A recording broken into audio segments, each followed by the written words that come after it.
तो पुण्यात्माओं, हमारा विषय चल रहा था कि गुरु और इष्ट कबीर परमात्मा के सत भक्ति मार्ग में एक ही होते हैं, अलग अलग नहीं होते हैं। अब ये जो सारी जो प्रोसीजर वर्तमान में चल रही है, परमात्मा ने सत्सेवकों को निमित्त बना के जो शंका समाधान के प्रोग्राम चलवाए हैं, ये क्यों जरूरी हैं? क्योंकि परमेश्वर अपने सत्संगों में कहते हैं कि बच्चों, जब तक भक्ति मार्ग पे तर्क वितर्क नहीं होगा, जब तक आप पूरी तरीके से खोजबीन नहीं करोगे, किसी भी चीज को जानने की कोशिश नहीं करोगे, तब तक आपका ज्ञान नहीं निखरेगा। और जब तक ज्ञान नहीं निखरेगा तो पुण्यात्माओं, हम भक्ति मार्ग पे पूरी तरह से दृढ़ नहीं हो सकते। तो सुनिए परम पूज्य सतगुरु रामपाल जी महाराज जी का ये छोटा सा सत्संग कि भक्ति मार्ग पे तर्क वितर्क क्यों जरूरी है। ये शंका समाधान उसी तर्क वितर्क का एक नमूना है। सुनिए परमपिता परमेश्वर जी के मुख कमल से। परमेश्वर ने 600 वर्ष पहले वो लीलाएं की थी जो भगवान किया करता है, और उसी का प्रमाण पवित्र चारों वेद, गीता जी, सभी सदग्रंथ बताते हैं कि वो परमात्मा अपने निज लोक से चलकर आता है, अपनी विशेष खास आत्माओं को, वरिष्ठ आत्माओं को आकर मिलता है, उनको अपने तत्व ज्ञान से परिचित कराता है। क्योंकि पिछले संस्कारी जो हंस होते हैं, वो चाहे शिक्षित हैं चाहे अशिक्षित हैं, वो भगवान के मार्ग में घनी आनाकानी नहीं करते, वो चतुर नहीं होते, वो सादे होते हैं। तो उन सादे लोगों का, सादे भक्तों का नाजायज फायदा उठा लिया नकली गुरुओं ने। क्योंकि सभी ये कहता है भक्त, श्रद्धालु भक्त वृंद, कि भाई भगवान के का जो मार्ग है, भगवान के ज्ञान में तर्क वितर्क नहीं होना चाहिए, तर्क वितर्क का विषय नहीं है। जबकि कबीर जी ये कहते हैं कि भगवान का मार्ग तर्क वितर्क का विषय है। जब तक आप तर्क वितर्क नहीं करोगे, आप भगत 7 जन्म नहीं बन सकते। क्योंकि अज्ञान से परिपूर्ण हो चुके हो आप, और तर्क वितर्क से वो ज्ञान निखरेगा, सच्चाई सामने आएगी। तो हम जितना भी ज्ञान आज तक स्वीकार किए हुए थे, सुने हुए थे, वो सारा ही विपरीत था। कारण से लोग नहीं जा सके जहां हम सदा सुखी रहते। परमात्मा स्वयं ही।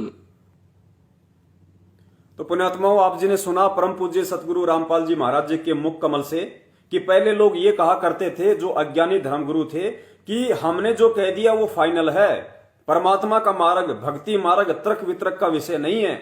जबकि कबीर परमेश्वर जी कहते हैं कि भक्ति मार्ग तर्क वितर्क का ही विषय है। और जब तक आप तर्क वितर्क नहीं करोगे, अपनी शंकाओं का समाधान नहीं जानोगे, जहां तुम्हें कोई शंका हो जाती है, जब तक तुम उस शंका का समाधान नहीं करवा लोगे, तब तक तो तुम भगत 7 जन्म भी नहीं बनोगे, और बिना तर्क वितर्क के तुम्हारा ज्ञान नहीं निखरेगा। तो तर्क वितर्क कितना जरूरी है, परमेश्वर ने अपने मुख कमल से बताया। तो ये जो शंका समाधान का जो प्रोग्राम है, जो बहुत सारे भगत भाई बहन कहते हैं कि पवन दास को किसने आदेश दे दिया, गुरुजी से कब आदेश लिया पवन दास ने शंका समाधान के माध्यम से फेसबुक पे लाइव आने का। तो भाई, ये परमात्मा के यूनिवर्सल आदेश हैं, सार्वभौमिक आदेश हैं, परमात्मा के सबके लिए हैं। आप भी लाइव आइए, कोई बड़ी बात नहीं है। परमेश्वर से सद्बुद्धि की भीख मांगिए, हरि चर्चा, ज्ञान चर्चा, साध संगति के लिए आप भी लाइव आइए। ये परमात्मा ने जो सोशल मीडिया हमें दी है, ये किस लिए दी है? हम इसका ज्यादा से ज्यादा ज्ञान प्रचार में और शंका समाधान में हम इसका उपयोग करें। हम खुद भी शंका रहित हों और दूसरों को भी शंका रहित करने का प्रयास करें, परमात्मा के ही ज्ञान आधार से। तो पुण्यात्माओं, बात चल रही थी हमारी इष्ट और गुरु को लेके, और इष्ट और गुरु के बीच की जो खाई है, वो जब तक हम नहीं मिट लेंगे, जब तक नहीं मिट जाएगी। और वो खाई मिटेगी तर्क वितर्क से, परमात्मा के सत्संग सुनने से, परमात्मा के सत्संगों पे, उनके कहे गए वचनों पे गहनता से विचार करने से। और विचार आज हमें करना पड़ेगा, नितांत आवश्यक है। और वही विचार करवाने के लिए परमात्मा ने अपने सत्सेवक बच्चों को शंका समाधान प्रोग्राम के लिए चुना है, निमित्त बनाया है। अब देखिए, सतगुरु रामपाल जी महाराज जी, जैसा कि हम सभी जानते हैं, कि आज एक भगत की भूमिका में है। वे सतगुरु की भूमिका में हैं और परमात्मा तो स्वयं है ही हैं। हम रोज नित्य नियम में परमात्मा की वाणी भी पढ़ते हैं कि साहिब से सतगुरु भय और सतगुरु से भय संत और धर धर विशाल वेश अंग खेलय आदि और अंत। यानी स्वयं वो कबीर परमात्मा अपने बच्चों तक ये सतज्ञान पहुंचाने के लिए, उन्हें अपनी जानकारी करवाने के लिए, उनसे सत भक्ति करवा के काल लोक से छुटकारा दिलवाकर सतलोक ले जाने के लिए वो कबीर परमात्मा, वो साहिब से सतगुरु भय, वो कबीर परमेश्वर साहिब पूर्ण परमात्मा उस अपने साहिब वाले रूप से सतगुरु रूप में नीचे आए। सतगुरु होता है सच्चा ज्ञान देने वाला। साहिब से सतगुरु भय और सतगुरु से भय साध, सतगुरु से भय साध, साध यानी भगत। और ये तीनों अंग एक हैं। कौन से? साध, सतगुरु और साहिब। ये तीनों अंग एक हैं। गति कुछ अगम अगाध, बस थोड़ी थोड़ी सा उनमें अंतर है, वो हमने समझना है क्या अंतर है। साहिब रूप में परमात्मा सतलोक में बैठे हुए हैं, सहशरीर हैं, पूरी सृष्टि का पालन कर रहे हैं परमेश्वर, सारे ब्रह्मांडों का पालन कर रहा है परमात्मा सतलोक में बैठ के। उस साहिब रूप से परमात्मा सतगुरु रूप धारण करके अपने तेजोमय रूप को हल्का करके सतगुरु रूप में परमात्मा नीचे आते हैं ज्ञान देने के लिए। और फिर परमात्मा किसी एक पुण्यात्मा का इस पृथ्वी लोक पे चुनाव करते हैं, उस आत्मा को अपना गुरु बनाते हैं, मुंह बोला गुरु बनाते हैं। क्यों बनाते हैं? एक भगत की भूमिका परमात्मा क्यों करते हैं? बार बार गुरुदेव ने बताया, भगत को यह समझाने के लिए कि भगत का अपने गुरु के प्रति क्या भाव होना चाहिए, कितनी श्रद्धा होनी चाहिए, भगत के क्या लक्षण होने चाहिए। वो एक उदाहरण पेश करता है परमात्मा कि एक अच्छे भगत में क्या लक्षण होते हैं, क्या क्या उसके गुण होते हैं, ताकि उसका सतगुरु उससे प्रसन्न हो और जल्द ही उसे वो वस्तु दे दे जिस वस्तु के लिए ये आत्मा युगों युगों से भटक रही है। तो साहिब से सतगुरु भय और सतगुरु से भय साध, ये तीनों अंग एक हैं, गति कुछ अगम अगाध। तो पुण्यात्मा वर्तमान में परमात्मा मुख्यतः जिन दो भूमिकाओं में हैं, पहली भूमिका सतगुरु की, सन 1994 से परमात्मा नाम दीक्षा देने लगे, तो परमात्मा सतगुरु की भूमिका में, और दूसरी भूमिका परमात्मा की साध की, भगत की भूमिका। तो इन दो भूमिकाओं में रह के ही परमात्मा जब तक यहां रहेंगे, अपनी लीला करेंगे, तब तक अपना सारा सिस्टम वो देखेंगे। लेकिन वही परमात्मा जो सतगुरु रूप में है, साध रूप में है, वही परमात्मा है, वही साहिब है। इस बात को हमने उनके द्वारा दिए गए तत्व ज्ञान से खुद समझना पड़ेगा। वो परमात्मा जिन दो भूमिकाओं में है, वो अपनी भूमिका पूरी करेगा। पुण्यात्माओं, अगर किसी फिल्म के अंदर किसी भी हीरो या हीरोइन को अगर 1 करोड़ या 50 लाख रुपए मिलते हैं कि तुझे भिखारी का रोल करना है, तो उस फिल्म में वो चाहे बहुत बड़ा रईस होगा, बहुत बड़ा अमीर आदमी होगा, बंबई में उसकी बहुत बड़ी कोठियां होंगी, 1-1 करोड़ की गाड़ियां होंगी, लेकिन उस फिल्म में जो भूमिका करने के लिए उसको दी गई है, उस फिल्म में वो वही भिखारी वाली ही भूमिका करेगा। लेकिन फिल्म देखने वाले यहां से उसको भिखारी नहीं मानते, क्योंकि उनको पता है कि ये एक्टिंग कर रहा है, ये भिखारी नहीं है, ये बहुत बड़ा अमीर आदमी है। तो पुण्यात्माओं, ठीक इसी प्रकार आप और हमने इस बात को समझना पड़ेगा कि जो इस पृथ्वी पे वर्तमान में हमारे सतगुरु की भूमिका में है, स्वयं एक भगत की भूमिका में है, वो केवल भगत और सतगुरु ही नहीं है, वो स्वयं कबीर परमात्मा है। इस बात को परमात्मा ने अपने सत्संगों के माध्यम से हमें समझाने का खूब प्रयास किया। मालिक ने अपने सत्संगों में इतने संकेत किए, इतने इशारे किए, उन इशारों को आज हमने समझना पड़ेगा। ठीक है, हम नहीं समझ पाए, सभी के इतने मजबूत भक्ति संस्कार नहीं होते, लेकिन परमात्मा ने बताया कि साध संगति की जरूरत इसलिए पड़ती है कि तुम अपने उन संस्कारों को मजबूत कर सको। बरवाला आश्रम में जब परमात्मा सत्संग किया करते थे, सत्संग के बाद में सभी भगत भाई बहन आपस में बैठ जाया करते थे, हरि चर्चा करते थे, परमात्मा की महिमा का गुणगान किया करते थे। उसको साध संगति कहते थे।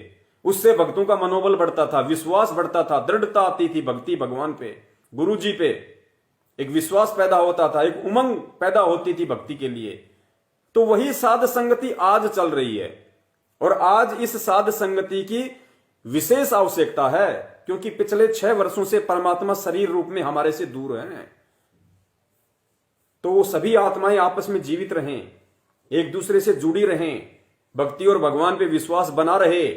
इसके लिए ये परमात्मा ने सार्वभौमिक आदेश दे रखा है कि जो पुराने भगत हैं, जिन पे परमात्मा ने अपने तत्व ज्ञान की थोड़ी बहुत दया कर रखी है, ये उनकी जिम्मेदारी है अपने भगत भाइयों को संभाल के रखने की, अपने भगत भाइयों को संपर्क में रख के और परमात्मा के विषय में जानकारी देने की, उनकी छोटी से छोटी और बड़ी से बड़ी शंकाओं के समाधान की, ताकि उनको कोई अड़चन पैदा ना हो, उनको कोई भी काल एजेंट, कोई भी भक्ति से दूर जो इंसान है वो उनको भ्रमित ना कर सके, परमात्मा से दूर ना कर सके।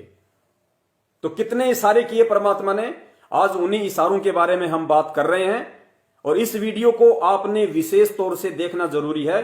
दास ने पहले ही कह दिया कि ये वीडियो भले लंबा हो सकता है, लेकिन इस वीडियो को आपने एंड तक देखना है और शेयर भी करते रहना है। और जब ये वीडियो समझ में आ जाएगा तो पुण्यात्मा इस वीडियो के अंत में जो फॉर्मूला है वो भी समझ में आएगा। और भले ही आज हमारा वीडियो चाहे कितनी बार डिस्कनेक्ट हो जाए, पहले वाला डिस्कनेक्ट हो गया उसको हम जोड़ देंगे, अगर ये भी डिस्कनेक्ट हो गया हम तीसरा शुरू करेंगे लाइव, आप लोग तुरंत जुड़ जाना। आज हमने वीडियो कंप्लीट करना है तो करना है, चाहे काल भगवान कितनी भी बाधा उत्पन्न क्यों ना करे। तो परमेश्वर ने सत्संगों में अपने विषय में जो जानकारी दी है, जो संकेत किए हैं, आज हमने उन संकेतों को समझना पड़ेगा। तो देखिए अगला जो संकेत दिया है परमात्मा ने सत्संग के माध्यम से, उसमें परमात्मा ने क्या बताया है। एक मुश्किल से 2 मिनट का सत्संग, और 2 मिनट के सत्संग में परमात्मा ने 4 टॉपिक इतने इंपॉर्टेंट बता दिए। 2 मिनट के सत्संग में 4 टॉपिक, और चारों के चारों टॉपिक ये साबित करते हैं कि परमात्मा के क्या लक्षण हैं, परमात्मा के क्या गुण होते हैं और परमात्मा कौन है। पहला परमेश्वर ने इसमें बताया कि अपनी महिमा बताने के लिए परमात्मा को इस काल लोक में स्वयं ही आना पड़ता है। जैसा कि पहले भी दास ने बताया था कि उस परमात्मा के अलावा जो सबसे ऊपर है, और गुरुजी ने क्या बताया हमें गीता जी पढ़ाते समय, कि बेटा कभी भी अपने बाप की डेट ऑफ बर्थ नहीं बता सकता, और बेटे को उसके बाप की डेट ऑफ बर्थ उसका दादा बताता है। तो पुण्यात्माओं, वो सबका जो दादा है कबीर परमेश्वर, जो सबसे ऊपर है, जिसकी जानकारी किसी को नहीं है, तो उसकी जानकारी यहां का कोई भी प्राणी नहीं दे सकता है। उस दादा ने स्वयं ही यहां पे आके अपनी और अपने विधान के विषय में जानकारी देनी पड़ती है। पहला टॉपिक इस ऑडियो में ये। तो इस टॉपिक से साबित होता है कि आज अपने द्वारा रची गई सृष्टि की जानकारी देने के लिए स्वयं वो दादा इस पृथ्वी पे आया हुआ है। किसका दादा? ब्रह्मा विष्णु महेश जी का दादा, क्योंकि ब्रह्मा विष्णु महेश जी की उत्पत्ति काल से हुई है, और काल का बाप कौन है? कबीर परमात्मा। इसलिए परमात्मा ने दादा कहा कि कौन ब्रह्मा का पिता है, कौन विष्णु की मां, शंकर का दादा कौन है? तो शंकर का दादा कौन? कबीर परमात्मा।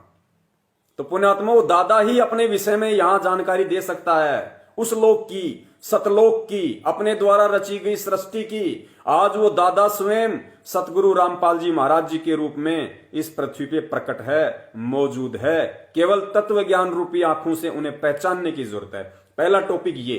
दूसरा टॉपिक इसमें है कि परमात्मा मानव शरीर में आता है। गुरुदेव ने भी बताया कि परमेश्वर जब भी यहां आते हैं तो एक मानव का चोला धारण करते हैं।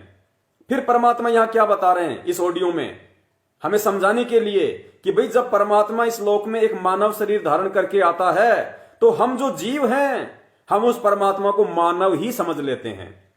तो पुण्यात्माओं, ये गलती आज 70% संगत कर रही है। परम पूज्य सतगुरु रामपाल जी महाराज जी जो एक मानव रूप में आए हुए हैं, उनको मानव समझकर, कहते हैं ना, गुरु को मानुष जोगी ने करे चरणामृत को पान, ते नर नरक में जाएंगे जन्म जन्म होए समान। और गुरु मानुष कर जानते वो नर कहिए अंध, ओवे दुखी संसार में आ गए यम की फंद। ये वाणियां आदरणीय गरीबदास जी महाराज जी ने बोली हैं। और वाणियां क्यों बोली हैं? वाणियां इसलिए बोली है कि जब वो परमात्मा इस पृथ्वी पे आएगा एक मानव शरीर में, तो कुछ जो आत्माएं हैं जो अज्ञानता में, मूर्खता में, नादानी में, देखा देखी में उस परमात्मा को मानुष समझेंगी, अपने जैसा मनुष्य समझेंगी। तो पुण्यात्माओं, ये गलती अब हमने नहीं करनी है। तो परमेश्वर यहां इशारा कर रहे हैं इस ऑडियो में कि परमात्मा जब यहां आते हैं तो मानव शरीर धारण करके आते हैं, लेकिन हम उनको एक मानव ही मान लेते हैं। दैट्स मीन अब हमने उनको मानव मानने की भूल नहीं करनी। ये परमात्मा इस ऑडियो में समझाना चाह रहे हैं, जो आगे आप सुनेंगे। तीसरा पॉइंट इस ऑडियो में है कि परमात्मा अजन्मा होता है। अजन्मा मतलब परमात्मा का कभी किसी मां से जन्म नहीं होता। सतगुरुदेव जी अपनी तरफ इशारा कर रहे हैं इस ऑडियो में कि परमात्मा अजन्मा होता है, स्वयंभू, स्वयं प्रकट होता है। आगे परमात्मा ने बताया कि संत भगत भी होता है और संत रूप में परमात्मा भी आ जाता है। मतलब परमेश्वर ने यह बताया कि संत रूप में जो संत होते हैं वो भगत को भी कहा जाता है संत।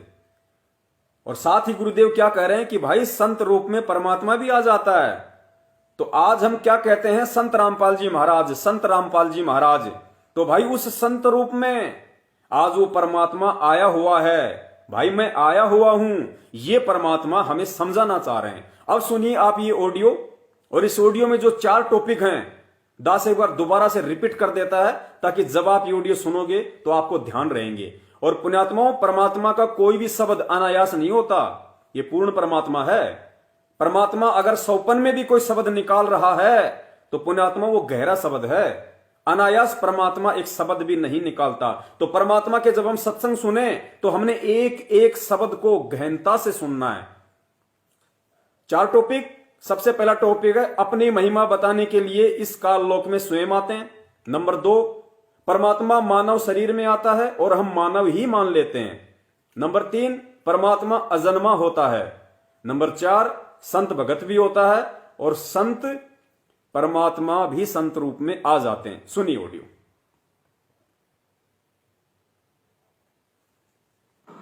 परमात्मा स्वयं ही अपनी महिमा बताने के लिए इस काल के लोक में आते हैं और वो अपनी एक लीला करते हैं। परमात्मा अजन्मा है, कभी परमेश्वर का कोई जन्म नहीं होता। जब भी वो इस काल के लोक में आते हैं वो सहज शरीर आते हैं और सहज शरीर ही चले जाते हैं। यहाँ कुछ समय के लिए एक मानुष जैसी लीला करते हैं,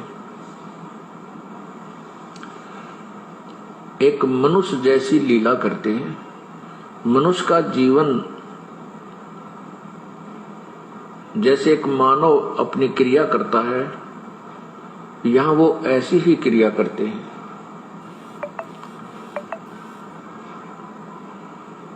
तो उस समय हम उसको केवल एक मनुष्य जान लेते हैं, हम उन्हें भगवान नहीं मानते।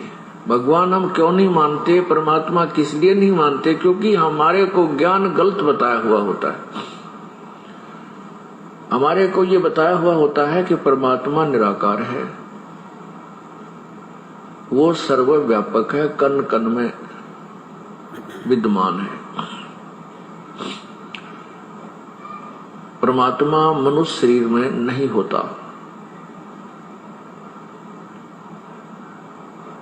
इसलिए हम परमात्मा जब आते हैं तो उसको एक मानव ही मान लेते हैं, दूसरा नाम उसका संत या भक्त रख लेते हैं।